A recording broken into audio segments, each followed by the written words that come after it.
DC United recently acquired Leonardo Jara from Boca Juniors in Argentina. In this episode of DCU TV, I'm going to tell you what kind of player he is and how he fits in with DC United. So Leonardo Jara is a 27-year-old right back from Boca Juniors in Argentina. They're a massive club in Argentina, and it's actually the same club that Lucho Acosta came to DC United from. However, Jara started his playing career in Argentina with Estudiantes, which is the same team that Titi Rodriguez is joining DC United from. You can learn more about him in my recent video. And actually, Jara, Rodriguez, and Lucho Acosta all played together at Estudiantes in 2015. So Jara is joining DC United on a season-long loan with an option to purchase around $2 million. So we'll see how he does and if it's worth purchasing him outright at the end of the season. But coming into this year, he's going to be the starting right back for DC United, so we can only hope for good things. As far as Jara's playing style goes, he's a good defensive right back. He stands at 6 feet tall, but he's also very quick and can get in, clear the ball out well, but also hold his own physically against big attackers. And he's quick enough to handle himself against really skilled attackers that you see a lot of in Argentina. At the same time, going forward, he's a good player who can really whip in good crosses, and his ability to move up the sideline will allow the winger in front of him, who is most likely going to be Paul Arriola, to cut inside as Jara creates some width and some danger, being able to send balls in on the attack. So Jara comes in filling a huge role at right back for DC United. At the end of the season, after O'Neal Fisher's injury, we saw Paul Arriola playing there, and he's a good player to fill that role, but he's much better when he's a little bit higher up the field.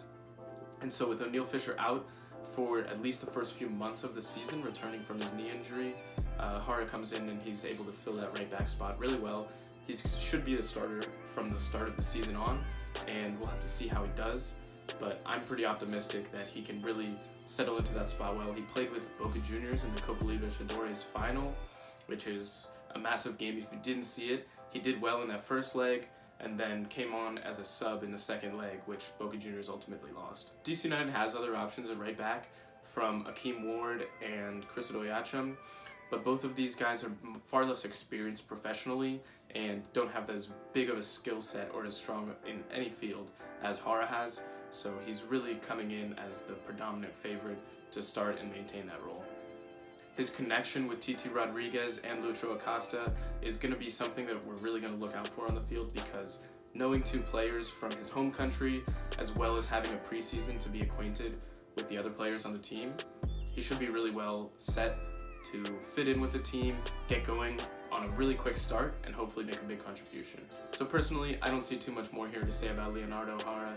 He's a great player who's played in the toughest of competitions and has performed well for one of the biggest clubs in the world.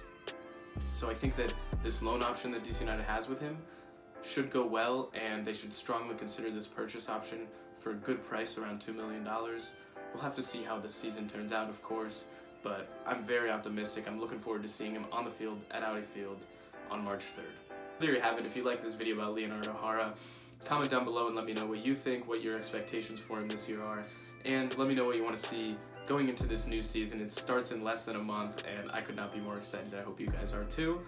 So hit that subscribe button, follow DCU TV on Instagram, and I'll see you soon.